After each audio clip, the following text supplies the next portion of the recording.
उससे लड़ के क्या ले लेंगे? तुम्हारे बच्चे मरते हैं, इनके तो लंदन में पढ़ रहे हैं तुम्हारे नेताओं के। भाई मैं प्रधानमंत्री मोदी के खिलाफ नहीं बोलता, मैं सच बोलता हूँ। जहाँ तक राम माधव जी का ताल्लुक है, वो समझते थे एक तरह से कि मेरे कहने से कश्मीर चलेगा। कश्मीरी लोग अपने को भारत का हिस्सा नहीं मानते थे। महबूबा कहती थी खून की नदियां बह जाएंगी। दिल्ली वाले भी नहीं मानते थे कि बिना किसी उपद्रव के हो जाएगा। वो हम लोगों को भी कहते थे, हिंदुस्तान से आए हो, गवर्नर हाउस को मैंने खोल दिया था, रात 2 बजे भी कोई आएगा मैं मिलूं। तो उन्होंने कहा कि आप हमें मरवाओगे कि यहाँ मत बैठा करो, पाकिस्तान ने 2 शूटर भेजे हुए हैं आपके लिए।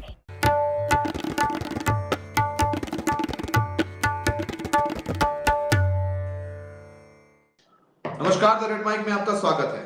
मैं हूं सौरभ शुक्ला। लगातार हमने जैसा वादा किया था कि द रेड माइक में लगातार उन आवाजों को आपको सुनाते रहेंगे, उनकी बातें आपको बताते रहेंगे जिनका सुनना और सुनाना बहुत जरूरी है। एक अहम फैसला आया है सुप्रीम कोर्ट का सोमवार को। अनुच्छेद 370 जो 2019 में हटाई थी केंद्र सरकार ने, कोर्ट ने माना है कि वो जायज तरीके से हटाई गई और संविधान के अनुरूप है। और कोर्ट ने यह भी कहा कि अब इस फैसले के खिलाफ दोबारा कोर्ट में नहीं जाया जा सकता। बीजेपी सरकार तो इस पूरे फैसले के बाद जश्न मना रही है।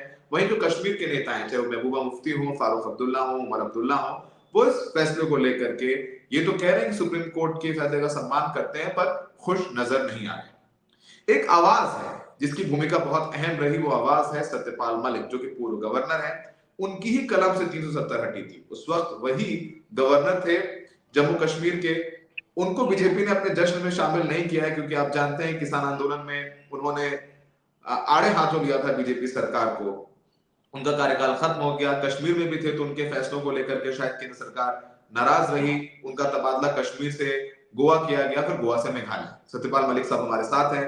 सर, बहुत बहुत शुक्रिया हमें वक्त देने के लिए। सुप्रीम कोर्ट के फैसले को आप किस तरीके से देखते हैं, ये सवाल। सुप्रीम कोर्ट के हाँ, फैसले का बोले मैं बोले सर। स्वागत करता हूँ।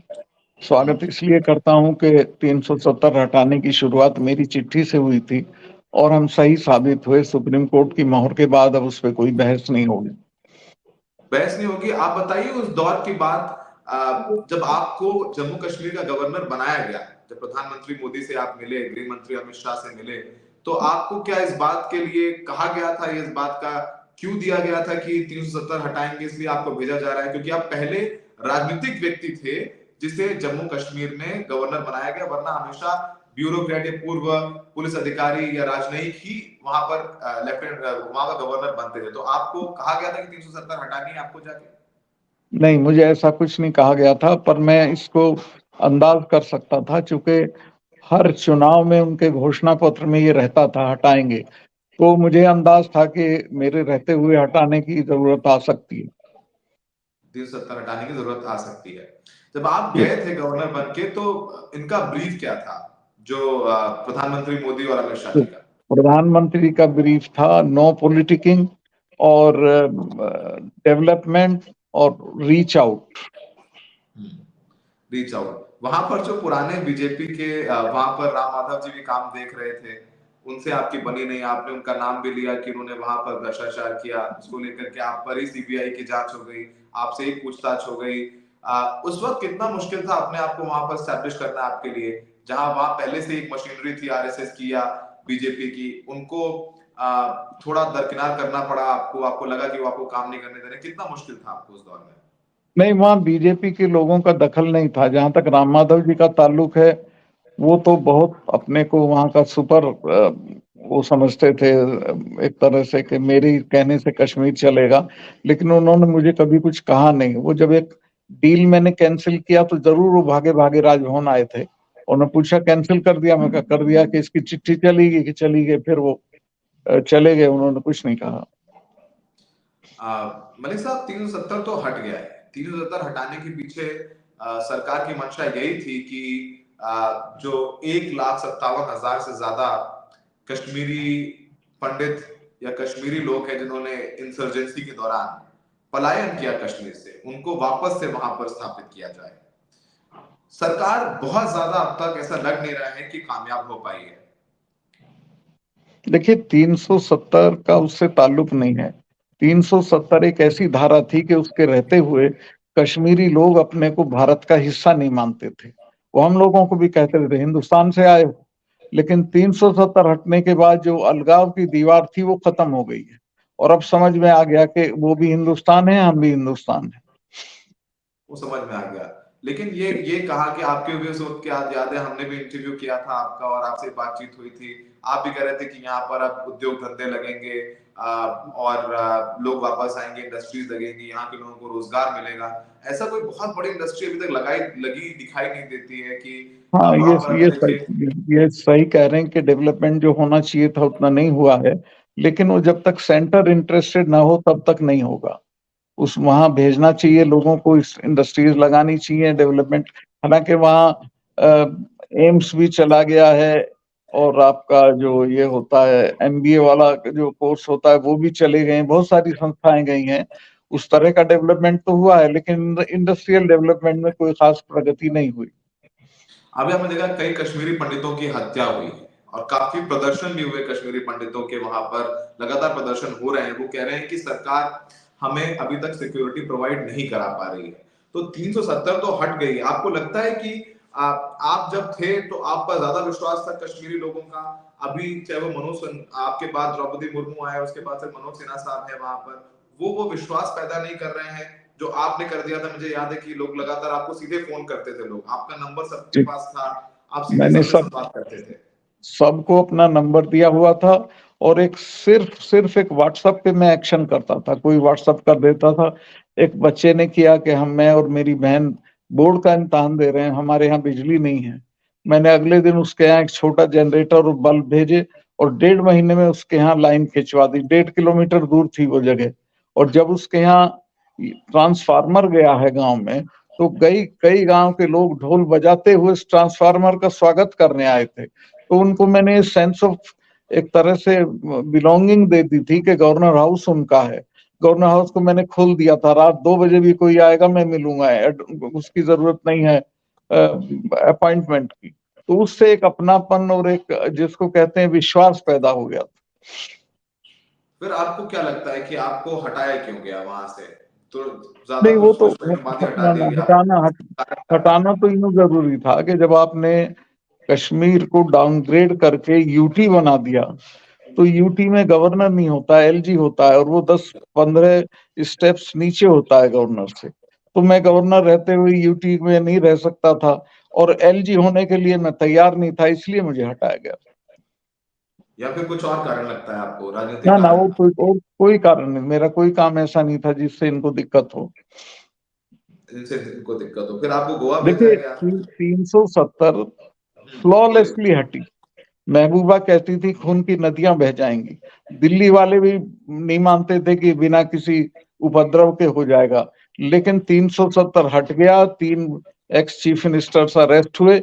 एक चिड़िया नहीं बोली, कोई आवाज नहीं उठी, चूंकि एक सेंस ऑफ फैटीग आ गई थी कश्मीर के लोगों में।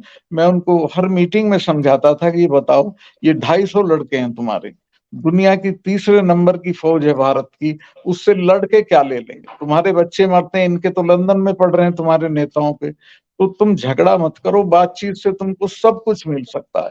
तो वो उनकी समझ में आ गई थी। उनकी समझ में आ गई थी बात। आपको जी लगता जी है कि अगर आप वहां पर रहते या आप एलजी जी। बनने को तैयार नहीं थे, आप अगर वहां पर रहते तो आज स्थिति और बेहतर होती? 100%, 100% बेहतर होती, क्योंकि मैं उनको शिकायत का मौका नहीं देता था। जो भी कोई होती थी बात में, इमीडिएटली उसका करेक्शन करता था। अच्छा, अभी चुनाव भी कोर्ट ने कहा है कि 30 सितंबर से पहले, अगले साल सितंबर से पहले जी जम्मू कश्मीर में चुनाव करा लिए जाएं। तो जाहिर सी जी। बात है, अगर वहां की जनता खुश होगी 370 अनुच्छेद हटाने से, तो बीजेपी को वहां पर सीटें मिलेंगी, वोट मिलेगा। क्या लगता है आपको? बीजेपी को तो नहीं मिलेगा, क्योंकि बीजेपी पे वहां के लोगों का विश्वास नहीं है। लेकिन यह है कि वहां जैसे गुलाम नबी की पार्टी का अच्छा है, कांग्रेस का भी अच्छा है, सबको मिलेगा थोड़ा थोड़ा। बीजेपी आपको नहीं लगता कि अच्छा कर पाएगी? नहीं, वो जम्मू जम्मू में करेंगे और जम्मू में भी पूरा नहीं करेंगे, जम्मू में भी उनकी मुखालफत है काफी। मलिक साहब, एक बात बताइए, आप और हम दोनों ही उत्तर प्रदेश से आते हैं। कश्मीर के लोगों के लिए भी बाकी देश भर में वो मोहब्बत नजर नहीं आती। और एक पत्रकार के तौर पर ये सवाल पूछ रहे हैं, अक्सर कश्मीरियों को शक की निगाहों से देखा जाता है। मैं दिल्ली में रहता हूं, मैं तमाम ऐसे उदाहरण बता दूं, कश्मीरियों को किराए पे घर देने के लिए तैयार नहीं होते हैं लोग, उनके साथ अक्सर जो है कुछ टिप्पणी भी कर दी जाती है, इस बात से आप भी परिचित हैं। ये कैसे बदलेगा कश्मीरियों के लिए? दिल में आप चाहते हैं कश्मीरी जो है और उनके दिल में मोहब्बत हो, और जाहिर सी बात है कि वो सेना में भर्ती हो रहे हैं, पुलिस में भर्ती हो रहे हैं, अग्निवीर बन रहे हैं, शामिल हो रहे हैं, लेकिन जो मेन स्ट्रीम है खासकर उत्तर भारत, वहां पर भी वो स्वीकार्यता जो है कश्मीरियों की आम जनमानस में कैसे होगी? देखिए, दिल्ली के रवैये से होगा। मैं जब कश्मीर में गया था, मैंने एक पहला इंटरव्यू दिया था इंडियन एक्सप्रेस को, जिसमें मैंने कहा था कि कश्मीर की प्रॉब्लम आधी कश्मीरियों की पैदा की हुई और आधी दिल्ली की पैदा की हुई। दिल्ली ने उनके साथ बहुत अन्याय किया, उनके चुने हुए नुमाइंदों को हटा दिया, उनका चुनाव बरतरफ कर दिया। ये जो है अपने मलिक, यासीन मलिक और सारे लोग, ये चुनाव लड़े थे, इनके चुनाव में धांधली कर दी गई, कभी वहां स्वच्छ और स्वस्थ चुनाव ही नहीं हुआ। तो जब दिल्ली का रवैया बदलेगा तो वहां के लोगों का भी बदलेगा और फिर आपसदारी बढ़ जाएगी, सब ठीक हो जाएगा। दिल्ली का रवैया तो वो तो कहते हैं कि हम अच्छा है, यूनिवर्सिटीज में बच्चों को पढ़ने के लिए सीटें दे रहे हैं और उनके लिए जो है संसाधन रिसोर्सेज मुहैया करा रहे हैं, लेकिन आम लोगों के दिल में वो कैसे पता करेंगे? शायद वो कोई बहुत हेट्रेड है, एक नफरत है कश्मीरियों के लिए। देखिए, डीप सीटेड है, वो भी अपने को हिस्सा नहीं मानते थे, आप उनको नहीं मानते थे, धीरे धीरे ठीक होगा, लेकिन ये हो जाएगा। क्योंकि मैं जब वो इंटरव्यू दिया उसके बाद ये आपकी हुर्रियत के चीफ ने कहा कि गवर्नर ने 50% सच बोल दिया है। तो मैंने कहा साहब 50% सच आप बोल दो, सब ठीक हो जाएगा। लेकिन उनकी दिक्कत थी, वो कोई बात बिना पाकिस्तान से पूछे बोलने को तैयार नहीं थे। पाकिस्तान ने काफी नाराजगी जताई है, उनके यहाँ पर 3 पाकिस्तान की तरफ से बहुत तल्ख बयान आए हैं सुप्रीम कोर्ट के फैसले के बाद। आए होंगे वो तो, मैं जब 370 हटी थी तो 2 जनरल्स आए एक दिन शाम को मेरे पास, मैं बैठ के बाहर चाय पीता था, तो उन्होंने कहा कि आप हमें मरवाओगे कि यहाँ मत बैठा करो, पाकिस्तान ने 2 शूटर भेजे हुए हैं आपके लिए। फिर उन्होंने एक दिन मुझे आके कहा कि मैं नाम नहीं लूंगा, तो लेफ्टिनेंट जनरल से, कि आप सड़क से एयरपोर्ट मत जाया करो। एलईडी एक्सपर्ट जो हैं, आईडी एक्सपर्ट पाकिस्तान से आप ही के लिए आए हुए हैं। तो खैर फिर मेरे यहाँ तो हेलीकॉप्टर था एयर वहाँ राजभवन के पास ही, उससे फिर मैं एयरपोर्ट जाता था। उससे आप एयरपोर्ट जाते तो थे। पाकिस्तान तो कश्मीर को कभी सेटल ही नहीं होने देना चाहता है। तब तो जनरल पूछ रहे थे, अब तो आपके पास कोई सुरक्षा नहीं है, आपको घर नहीं मिला, सुरक्षा नहीं मिली, जो सुरक्षा थी वो हटा ली गई, गाड़ी नहीं मिली आपको। ये नहीं तो बताइए आप क्यों ऐसा करते हैं? आप प्रधानमंत्री मोदी के खिलाफ क्यों बोलते हैं? मैं प्रधानमंत्री मोदी के खिलाफ नहीं बोलता, मैं सच बोलता हूँ। उसमें अगर किसी को दिक्कत है तो अलग बात है, लेकिन ऐसा कभी हुआ नहीं है कि कश्मीर के गवर्नर को आप मकान ना दें, और उसको जिसने 370 हटाने के दस्तखत किए थे और उसकी सारी सिक्योरिटी, अब मेरे पास एक सिपाही है सिक्योरिटी के नाम पे, और मैं अभी आज जयपुर में हूँ, घूमता भी हूँ। मैं जिस दिन ये जजमेंट आया उसके 3 दिन तो मुझे अपनी पर्सनल दोस्त लड़कों की सिक्योरिटी रखना पड़ी, क्योंकि मुझे ये था कि इस दौरान मेरे ऊपर हमला हो सकता है। लेकिन सरकार को कोई परवाह नहीं, वो चाहते हैं साला मर जाए, कोई दिक्कत नहीं है। सरकार क्यों चाहेगी कि आप मर जाएं? उनके लिए सहूलियत हो जाएगी, कुछ ना कुछ बोल देता कहीं ना कहीं। आपको क्रेडिट तो नहीं मिलता, आपको क्रेडिट तो नहीं मिलता। नहीं, क्रेडिट की मुझे जरूरत नहीं, जहां मुझे मिलना चाहिए वहां क्रेडिट लोगों में मिलता है। लोगों में मिलता है। आपको लगता है कि 370 हटी और इस जी, बात को, एक ये राजनीति का स्टूडेंट है, हम तो, आप तो खैर इतने मंत्री रहे, विधायक रहे, सांसद रहे, 370 जो अनुच्छेद हटाया भारतीय जनता पार्टी ने, मोदी सरकार ने, इसका राजनीतिक लाभ भी चुनाव में वो लेंगे, और उनके सारे अपने वो प्रचार में कहते भी लेना रहे चाहिए। बीजेपी के नेता 370 हटा दी, 370 हटा दी। तो कहीं ना कहीं एक राजनीतिक चाल या राजनीतिक हथकंडा भी 370 हटाना है। वैसे इमोशनल बात कहते हैं कि नहीं, बहुत इमोशनल है हमारे लिए, हमेशा शुरुआत का ये मामला था, हमारे मैनिफेस्टो में रहा है, ये राम मंदिर से भी पुराना मामला है बीजेपी के लिए, ये भी कहा जी जाता जी है। जी जी। लेकिन मुझको ये बेनिफिट हुआ कि जब 370 हटने के बाद मैं अपने गांव गया, तो शुक्ला जी दिल्ली से और मेरे गांव तक जितना बस स्टैंड पड़ता था, सब पे भीड़ फूल लिए खड़ी थी। मैं कहा क्या हो गया? कहने लगे साहब 370 हटा के आए हो। बहुत सम्मान दिया। आज भी कहीं मैं जाता हूँ, कहीं भाषण करता हूँ, तो लोग इंट्रोडक्शन में बोलते हैं कि ये वो हैं जिन्होंने 370 हटाई थी। मेरे लिए इतना काफी है। इतना काफी है। सरकार लेकिन आपको कोई क्रेडिट नहीं देती, आपका नाम भी नहीं लेते। सरकार सर, मैं तो कह रहा हूँ सरकार तो इस तलाश में कि इसको कोई मार दे। नहीं, ऐसा लगता नहीं है सर, लेकिन हाँ, आपसे राजनीतिक मनभेद हो सकता है, लेकिन सुरक्षा नहीं मिली इस बात को लेकर के जरूर आपको एक नाराजगी है आपके अंदर कि आपको सुरक्षा मिलनी चाहिए। आखिरी सवाल आपसे, ये राजनीतिक सवाल है, चूंकि अब तो गवर्नर नहीं है। आपने देखा बीजेपी ने जो है हिंदी हार्टलैंड में बिल्कुल साफ कर दिया कांग्रेस को, और आपने भी बड़े जलसे किए, किसानों के जलसे कीड़े लगा, किसानों में बड़ी नाराजगी है, किसानों ने वोट नहीं दिया कांग्रेस को, फिर भी बीजेपी को ही वोट मिला। अब बीजेपी अब आई मेजोरिटी में, उन्होंने प्रधानमंत्री मोदी ने या बीजेपी के शीर्ष नेतृत्व ने बनाए अपने मन के मुख्यमंत्री, नहीं बनाए शिवराज वसुंधरा को। हिंदी हार्टलैंड में प्रधानमंत्री मोदी का कोई जवाब नहीं, इस पर आपका क्या कहना है? नहीं, आप जो कह रहे हैं बात वो सही है। फिर इसमें बहुत तरह की चीजें हैं। सवाल ये भी उठ रहे हैं कि ये फेयर थे इलेक्शन के नहीं, मशीन का भी सवाल उठ रहा है। फिर इसमें ये मैं मानता हूं कि अपोजिशन पार्टीज का निकम्मापन भी है। बीजेपी हर दिन और हर मिनट राजनीति करती है। ये लोग राजनीति को तफरीह की तरह करते हैं, तो अगर ये नहीं सुधरेंगे तो बर्बाद हो जाएंगे। आप तो राहुल गांधी से इनसे मिल के, ज्यादा राहुल गांधी ने आपको ये मिलने के लिए बुलाया, आपका इंटरव्यू किया, तो राहुल गांधी आपको लगता है कि वो तफरी में, आप ये उनको तो नहीं कह रहे? नहीं, राहुल गांधी तो वो तो सीरियस है, लेकिन इन जनरल जो अपोजिशन की पार्टियां हैं उनको जिस तरह, जैसे मिसाल के तौर पे करण थापर के इंटरव्यू में मैंने पुलवामा का मामला बोला था। वो ऐसा मामला है, अगर अपोजिशन उसी मामले पे डट जाए, पूरे देश में कैंपेन करे, तो बीजेपी का सारा राष्ट्रवाद उगड़ जाएगा, खत्म हो जाएंगे। लेकिन करते ही नहीं है, बोलते ही नहीं है। किसानों का मुद्दा तो आप लोग उठाते रहे, किसान ने भी नहीं वोट दिया है कांग्रेस को सर। दिया है, आखिर कुछ तो वोट मिला ही है कांग्रेस को। किसानों की दिक्कत यह है कि वोट के दिन वो किसान नहीं रहते हैं, वोट के दिन वो जाट गुजर राजपूत ब्राह्मण हो जाते हैं।